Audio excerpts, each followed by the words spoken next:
اعوذ باللہ من الشیطان الرجیم بسم اللہ الرحمن الرحیم الحمد للہ رب العالمین الصلاة والسلام علی خیر خلقہ اشرف الانبیاء والمرسلین بالزہرا بالقاسم محمد اللہم صلی علی محمد وآل محمد وعلی آلہ الطیبین الطاہرین المعصومین رب اشرح لی صدری ویسر لی امری واحلل عقدۃ من لسانی یفقہوا قولی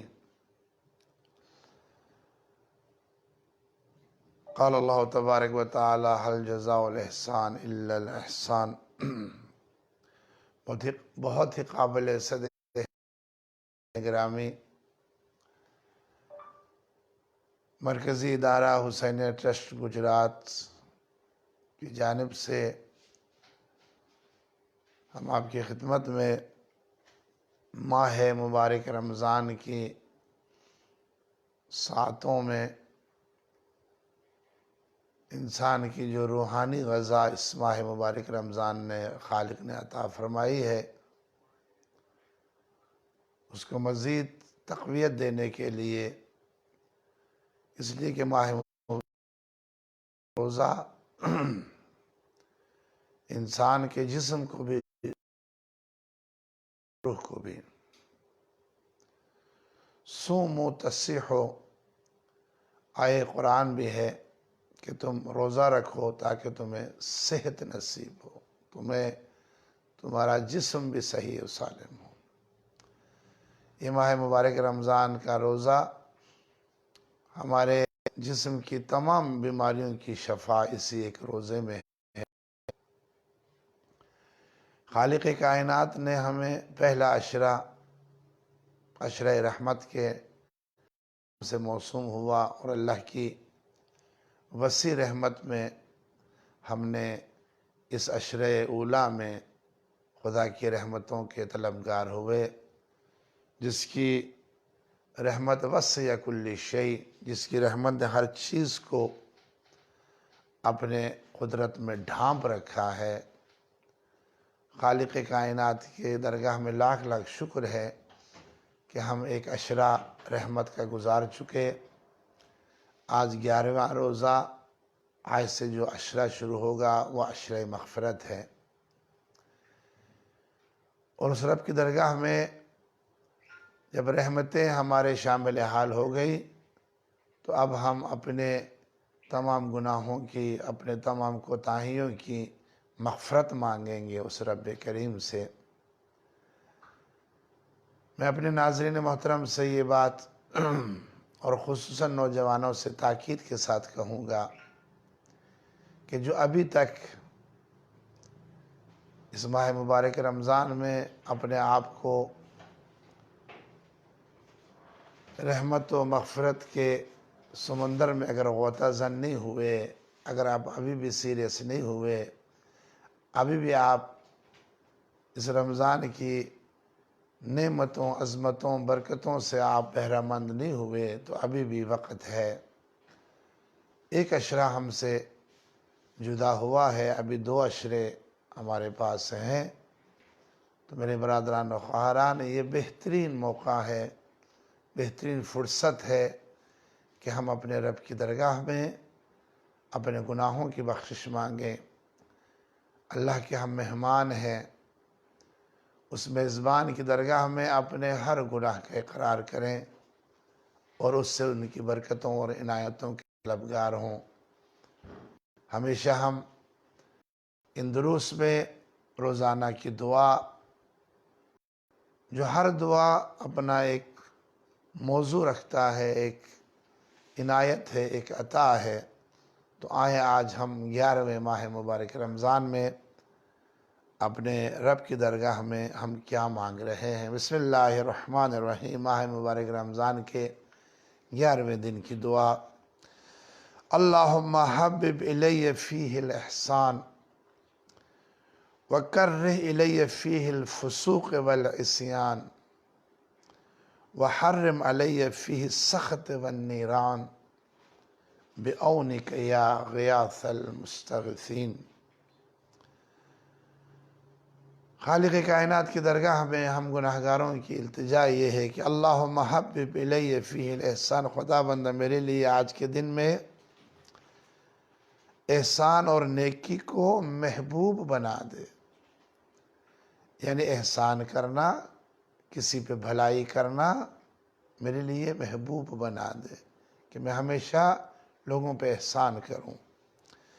وَكَرِّ إِلَيَّ فِيهِ الْفُسُوقَ وَالْعِصْيَانَ، خدا آج کے دن میں فسق و فجور اور گناہوں سے متنفر کر دے۔ یہ بڑا پیارا جملہ ہے کہ عبادتوں سے عشق عطا کر، لذت عطا کر، دعا سے، عبادت سے، اور گناہوں سے متنفر کر دے مجھے۔ جیسے بندہ کبھی کوئی بدبودار پانی نہیں پینا چاہتا، سڑا گلا پھل نہیں کھانا چاہتا، کوئی ایسا غذا اس کے سامنے آئے جس میں بدبو، وہ نہیں کھانا چاہتا، خدا بندہ ایسے ہی تو مجھے گناہوں سے متنفر کر دے۔ بڑا خوش قسمت ہوتا ہے وہ انسان کہ جس کو گناہ سے نفرت ہو جائے۔ اللہ آج کے دن میں فسق و فجور اور گناہوں سے مجھے متنفر کر دے۔ وَحَرِّمْ عَلَيَّ فِيهِ السَّخْطَ وَالنِّيرَانَ، اے اللہ آج کے دن میں اپنی ناراضگی اور آتش جہنم کو مجھ پہ حرام کر دے۔ وَحَرِّمْ عَلَيَّ، مجھ پہ حرام کر دے، فِيهِ السَّخْطَ، تیری ناراضگی، نیران اور جہنم کی آتش کو جو ہم نے اپنے گناہوں سے بھڑکائی ہوئی ہے۔ خطبہ شعبانیہ میں ارشاد ہوا کہ ماہ مبارک رمضان میں جہنم کے دروازے بند ہیں، جنت کے دروازے کھلے ہیں۔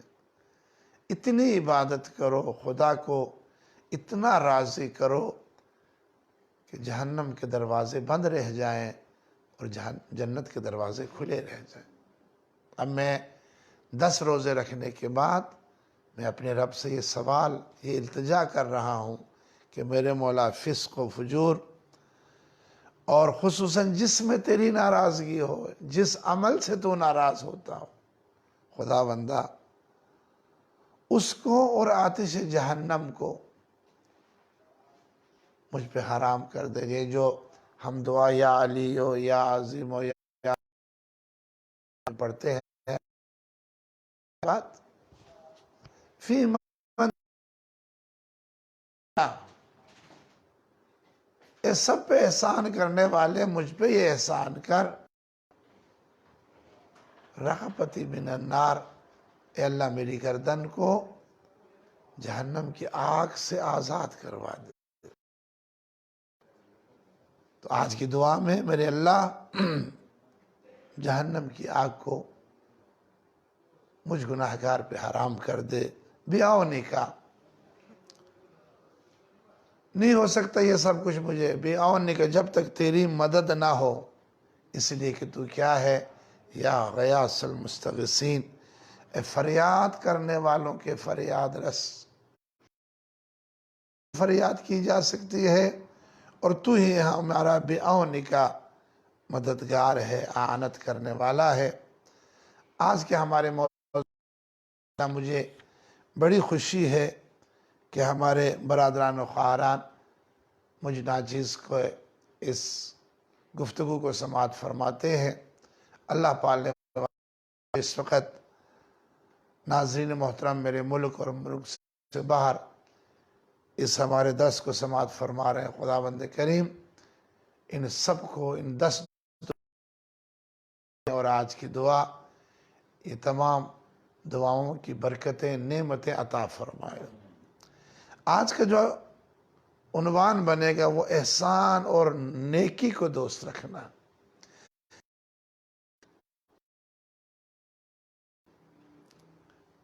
خالق وَأَحْسِنْ كَمَا أَحْسَنَ اللَّهُ إِلَيْكَ، جس طرح خدا نے تمہارے ساتھ احسان کیا تم بھی اوروں کے ساتھ احسان کر۔ کتنا بڑا احسان ہے میرا رب کا مجھ پہ،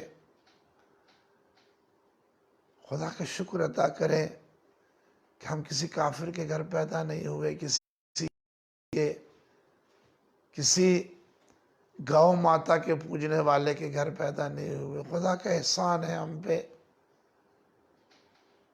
جیسے اللہ نے مجھ پہ احسان کر کے مجھے مسلمان کے گھر پیدا کیا. میں آیت اللہ حرم پناہ ایک جملہ فرمایا کرتے تھے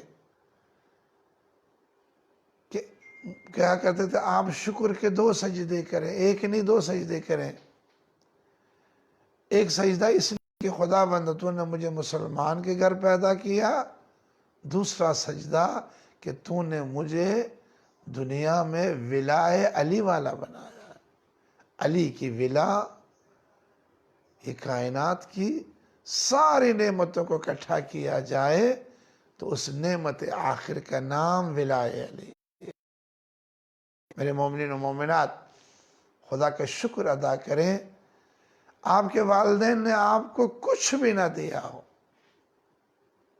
نہ دولت دی ہو، نہ گھر، نہ بینک بیلنس. اگر تمہارے والدین نے علی کی ولا، محبت اہل بیت، غم حسین عطا کی، کائنات کی سب سے بڑی نعمت. خالق فرما رہا ہے جس طرح میں نے تم پہ احسان کیا ہے تم بھی لوگوں پہ احسان کرو. پھر فرمایا وَأَحْسِنُوا إِنَّ اللَّهَ يُحِبُّ الْمُحْسِنِينَ. نیکی کرو، بے شک خدا نیکی کرنے والوں کو دوست رکھتا ہے. يُحِبُّ الْمُحْسِنِينَ. جیسے میں چاہتا ہوں کہ کوئی بھی نہ کرے، ہر ملنے والا مجھ سے اچھا ملے، تو جب آپ تقاضا کرتے ہیں تو دوسرا کے بھی تو تقاضا یہی ہے کہ یاد رکھنا خدا نیکی کرنے والوں، احسان کرنے والوں کو دوست رکھتا. پیغمبر نے فرمایا زینت العلم الاحسان. سبحان اللہ. احسان یعنی نیکی کرنا علم کی زینت ہے. جاہل اور عالم میں فرق یہ ہے کہ جاہل ہر ایک کو برے طریقے سے بلاتا. جس کے پاس زیور علم ہو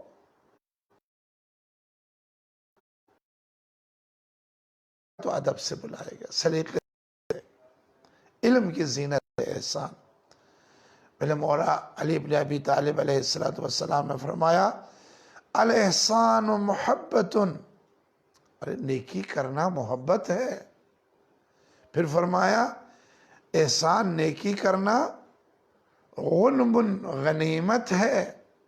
آپ کسی پہ نیکی کریں تو یہ غنیمت ہے. پھر مولا نے فرمایا تم پہ لازم ہے کہ احسان کرو کیونکہ افضل کھیتی اور نفع آور پونجی جو ہے وہ احسان.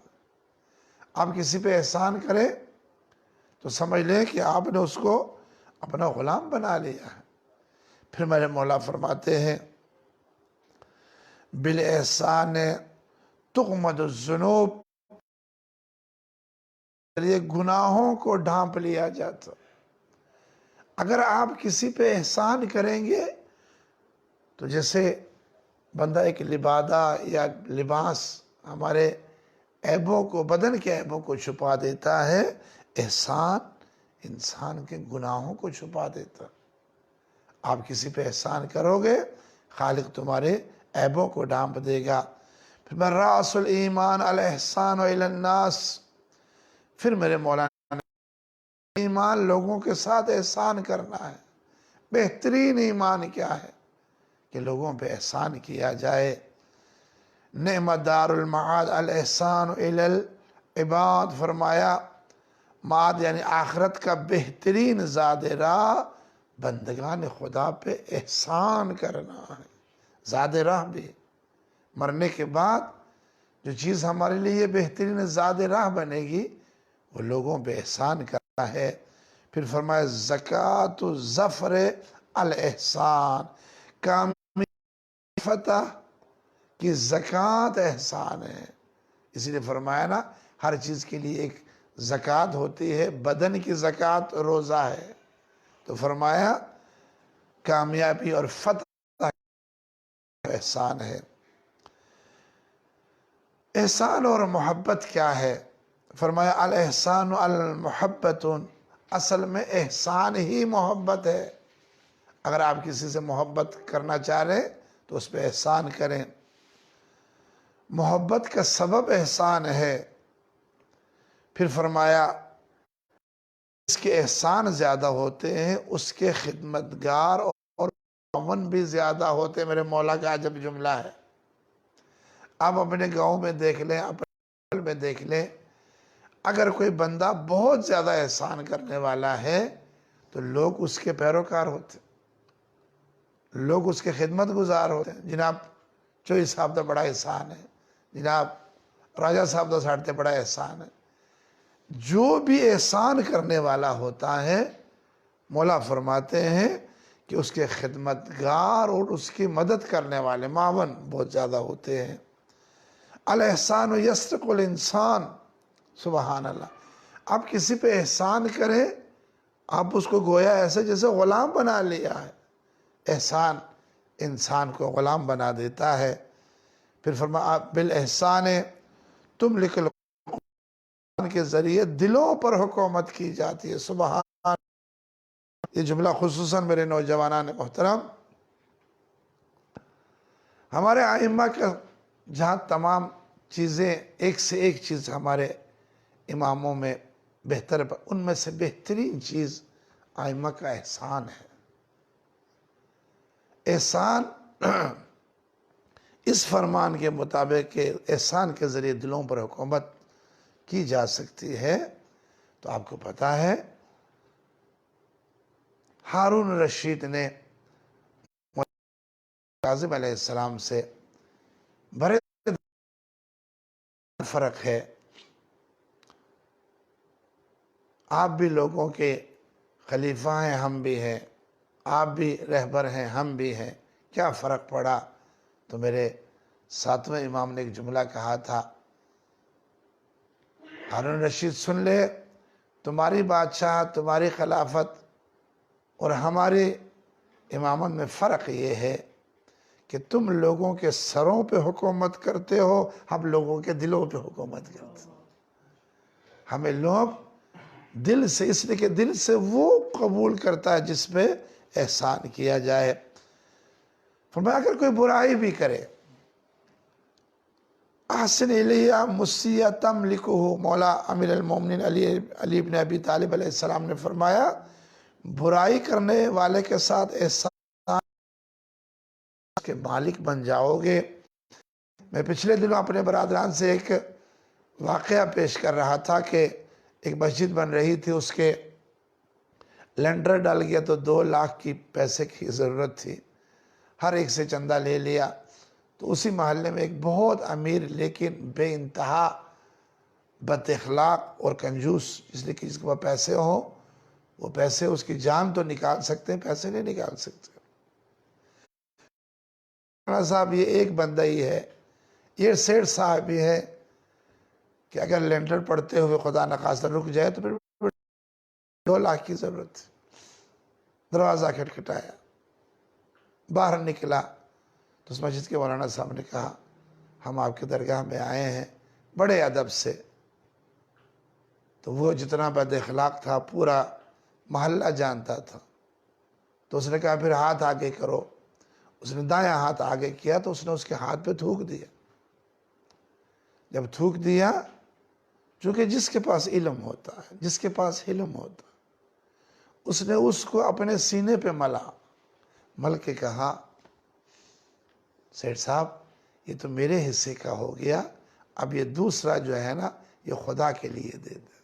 بس ایک لحظے میں وہ ایسا منقلب ہوا کہ اس نے اس کی توقع سے بڑھ کر یہ کام ہو گیا. انہوں نے کہا سیٹھ صاحب یہ میرے حصے کا ہے، آپ خدا کے حصے کا دیں. وہ ایسا منقلب ہوا اس کے اس کردار سے، وہ اندر گیا کہ اور بھی کوئی کا فرمان، برائی کرنے والے کے ساتھ احسان کرو گے تم اس کے جاؤ گے.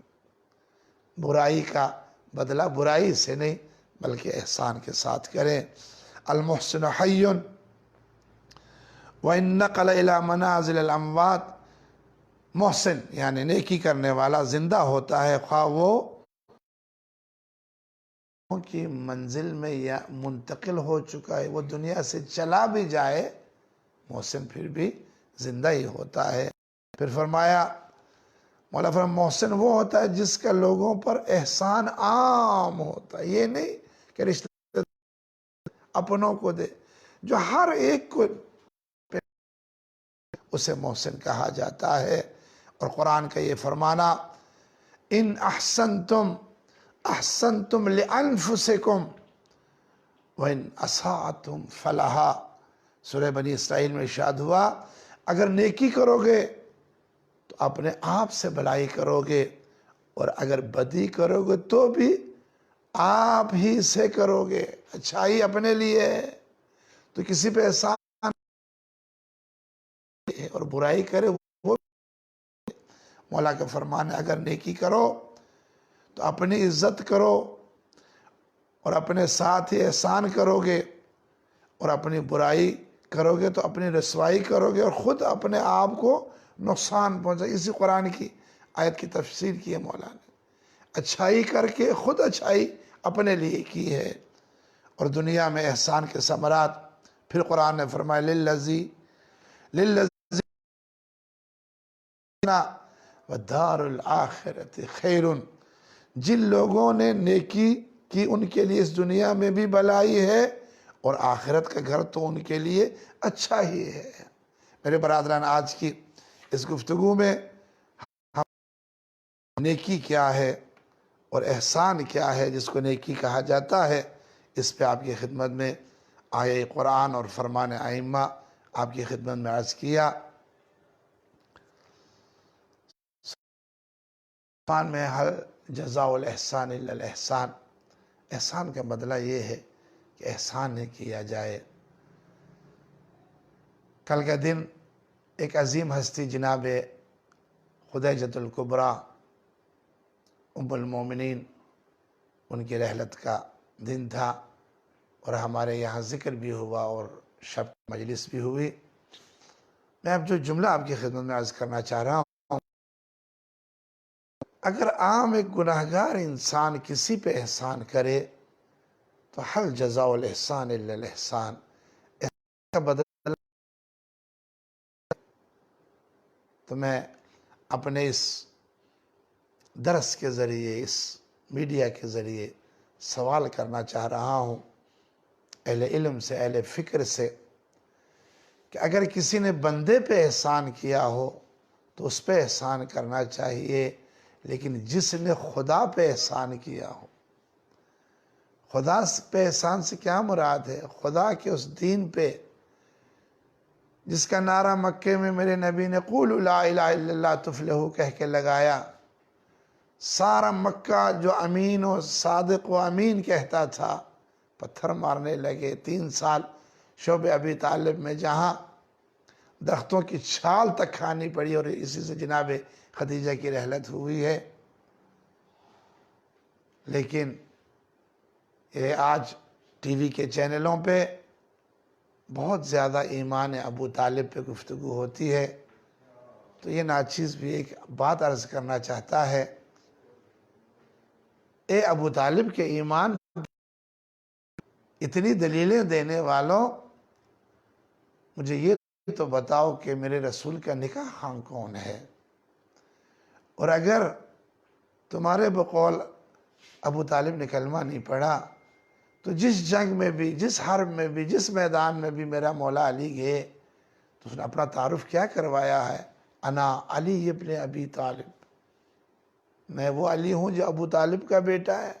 مقابلہ کافروں کے ساتھ ہے، کسی ایک نے ہمارا باپ ہم میں سے تھا، نہیں، بلکہ اہل سنت کی کتابوں میں بھی ہمارے قریشی صاحب نے بھی یہ بیان کیا کہ ان کی کتابوں میں ہے کہ نہ جناب ابو طالب نے، نہ جناب رسول خدا کے کسی نے زندگی میں کسی بت کے آگے سر نہیں جھکایا۔ تو اس کے ایمان پہ بات کرتا ہے جس کا بیٹا کل ایمان ہو جائے۔ تو جو جملے پہ بات پہ ختم کرنا چاہ رہا ہوں میرے ناظرین و سامعین، بندے پہ احسان ہو تو اس کا جزا ہونی چاہیے، لیکن جو خدا کے دین پہ احسان کرے اس کی جزا کیا ہونی چاہیے؟ تو مجھے آج کے اس درس میں یہ بات کہنے دیجئے گا کہ بندہ کسی کا احسان نہیں رکھتا، خدا کسی کا احسان کیوں رکھے؟ اس دین مقدس اسلام پہ دو ہستیوں نے بڑا احسان کیا ہے۔ ایک رسول کی جان بچا کے ابو طالب نے احسان کیا، اور ایک یتیم عبداللہ کو سہارا دے کے جناب خدیجہ نے احسان کیا۔ ایک محسن اسلام ہے، ایک محسنہ اسلام ہے۔ ان دونوں نے جب دین پہ احسان کیا تو میرے خالق کائنات نے ان کو اس احسان کے بدلے میں کہا، اے ابو طالب اور اے خدیجہ، تم نے میرے دین پہ احسان کیا ہے، میرے مصطفیٰ کی حفاظت کی ہے، میرے مصطفیٰ کے دل کو تسلی دی ہے، تو حل جزاء الاحسان الا الاحسان، اب اس احسان کے بدلے میں یہ احسان کرتا ہوں۔ اے ابو طالب، تیرے احسان کے بدلے میں نے تجھے علی جیسا بیٹا عطا کیا، اور اے خدیجہ، تیرے احسان کے بدلے میں نے تجھے فاطمہ جیسی بیٹی عطا کی۔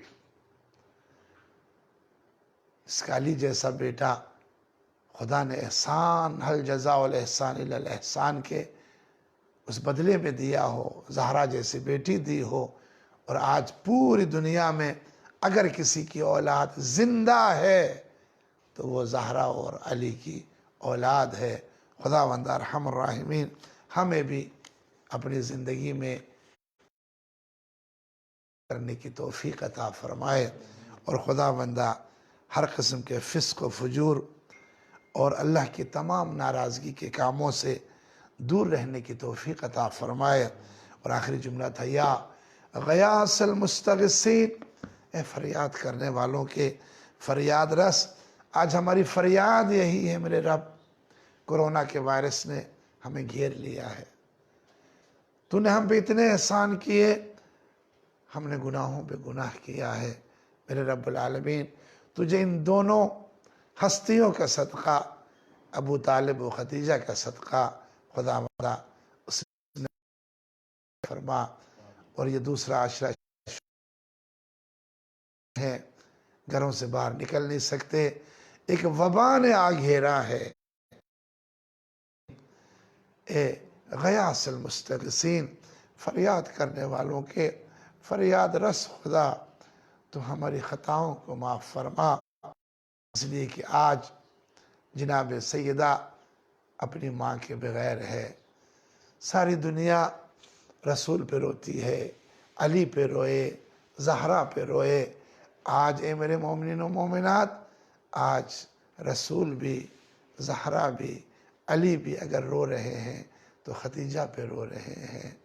خدا بندہ بحق خدیجۃ الکبریٰ ہماری دعاؤں کو قبول فرمائے۔ بہت سو نے میرے ذمہ دعائیں لگائی ہوتی ہیں، اللہ ان سب کی پریشانیوں کو دور فرمائے، اور بالاخص بھوک ہے، پیاس ہے، غربت ہے۔ لوگ اتنے کورونا سے نہیں مر رہے جتنے غربت و افلاس سے مر رہے ہیں۔ خدا بحق ملکۃ کبریٰ، خدا اس وبا کو، اس پریشانی کو ہم سے دور فرمائے، اور ہر ایک کو رزق واسع حلال عطا فرمائے۔ اللہم صلی علی محمد وآل محمد۔ ماہ مبارک رمضان میں ہمارا دوسرا پروگرام آپ کی خدمت میں، توضیح المسائل، فقہی مسائل کو جاننا، اس پہ عمل کرنا شرعی طور پر ہم پہ واجب ہے۔ تو آج آپ کی خدمت میں صرف دو مسئلے، کہ ایسے مواقع جن میں روزے کی قضا اور کفارہ دونوں واجب ہوتے۔ فرمایا اگر کوئی شخص رمضان کے روزے کو کھانے پینے، جمع استمنا یا جنابت پر باقی رہنے کی وجہ سے باطل کرے، جبکہ جبر اور ناچاری کی بنا پر نہیں بلکہ عمدن اور اختیار سے ایسا کیا ہو، تو اس پر قضا کے علاوہ کفارہ بھی واجب ہوگا۔ یہ جو جملہ جب ہم بار بار کہتے قضا بھی، سوائے قے کرنے کے باقی مبطلات روزہ میں اگر آپ عمدن یا اختیاراً آپ کھائیں پیئیں گے، کوئی ایسا کام جو مبطلات روزہ میں سے جان بوجھ کے کریں گے، تو وہ روزے کی قضا بھی ہے اور اس کا کفارہ بھی ہے۔ کفارہ کیا ہے؟ کفارہ ایک غلام آزاد کرنا، 2 مہینے روزہ رکھنا اور 60 مسکینوں کو کھانا کھلانا۔ غلام آزاد کرنے کی شک جو ہے اب تو موجود نہیں ہے، 2 پیچھے رہ گئے، ایک 2 مہینے کا روزہ اور 60 مسکینوں کو کھانا۔ 2 مہینے کے روزے میں شرط یہ ہے کہ 31 روزے پے در پے ہوں، اگر بیچ میں ایک چھوٹ گیا تو پھر پیچھے سے رکھنا پڑے گا۔ 31 کے بعد اگر بیچ میں کوئی چھوٹ جائے تو اس کو پورا کر سکتا۔ روزے رکھتے ہوئے کہیں اس وقت روزے شروع نہ کرے جن میں روزہ رکھنا حرام ہے۔ عید کے دن کا روزہ جو حرام روزہ ہے وہ اس طریقے سے رکھے کہ 31 دن ان میں نہ آئے، اور اگر یہ نہ ہو تو پھر 60 مسکینوں کو کھانا کھلاؤ۔ فرمایا 60 مسکینوں کو کھانا سیر ہو کے، یہ نہیں کہ آپ کوئی ایک برگر کھلا کے سموسہ کھلا کے چلو جی یہ ہو گیا، نہیں، سیر، اس کو پنجابی میں کہتے ہیں رج کے کھانا 60 مسکینوں پہ واجب۔ اور خالق کائنات مکتب آل محمد کی روح سے اگر وہ اتنا غریب ہے یا جسمانی طور پر کمزور ہے کہ نہ وہ 2 مہینے کے روزے رکھ سکتا ہے، تو فرمایا وہ پھر اللہ کی درگاہ میں استغفار کرے، استغفر اللہ ربی واتوب الیہ، ٹھیک ہے؟ لیکن اگلی بات سن لیں، استغفار کرنے کے بعد اگر بیمار صحیح ہو جائے تو پھر اس کو وہ 2 مہینے کے روزے رکھنے ہوں گے۔ اگر غریب غنی ہو جائے تو پھر بھی اس کو جو 60 مسکینوں کا کھانا ہے وہ کھلانا ہوگا۔ خداوند کریم کہ آپ مکتب اہل بیت کے مسائل سننے، سمجھنے اور عمل کرنے کی توفیق عطا فرمائے۔ بسم اللہ الرحمن الرحیم۔ اللہم کل ولیک الحجت ابن الحسن صلواتک علیہ وعلی آبائی فی هذه الساعة وفی کل ساعة ولیا وحافظا وناصرا ودلیلا حتی تسکنہ ارضک طوعا وتمتعہ فیہا طویلا۔ وقت استجابت دعا ہے، پالنے والے کریم ہمارے عشرہ رحمت کے روزوں کو قبول فرما، اور آج سے عشرہ مغفرت شروع ہے، خدا بندہ اس عشرے میں بھی دعا، ذکر، تلاوت کی توفیق عطا فرما۔ التماس دعا کہنے والے جو اس وقت کو سماعت فرما رہے ہیں، مظہر زیدی صاحب، ناصر رضوی صاحب، سید الطاف کاظمی صاحب، سید ناصر عباس کاظمی مرحوم، سید قیصر کاظمی مرحوم، خدا بندہ ان برادران کے مرحومین کو غریق رحمت فرمائے، اور محمد رضوی، محمد کاظمی، سید مدثر رضا، سید شکیل انور شاہ، سید شمیم رضا، سید شہزاد رضا، خداوند ان کی پریشانیوں کو دور فرمائے۔ میری جواد جعفری والدہ کے لیے دعا کی گئی، خدا اس مرحومہ کو کروٹ کروٹ جنت نصیب فرمائے، خصوصاً اس مرحومہ کی علاج جو دیار غیر میں ہے، اللہ ان کی پریشانیوں کو دور فرمائے۔ مہدی حسن صاحب، تنویر حسین صاحب، محمد قیوم صاحب، محمد علی شجاع اور حسن سراج، خداوند ان کی پریشانیوں کو دور فرمائے۔ شجاعت علی، سید حسنین علی، سید ضمیل الحسن کاظمی، خداوند ان کو اولاد نرینہ عطا فرمائے، اور سفیر کاظمی اور ہمارے احسن علی جو لندن میں ہے کو دور فرمائے۔ ضمیل الحسن، سید مظہر عباس زیدی، خداوند ہمارے شجاع آباد سے ہمارے برادران خواہران ان کی پریشانیوں کو دور فرمائے، ملتان سے اور ہمارے بہاولپور سے خصوصاً التماس دعا کے لیے مجھ سے کہا گیا، اللہ ان سب کی پریشانیوں کو دور فرمائے۔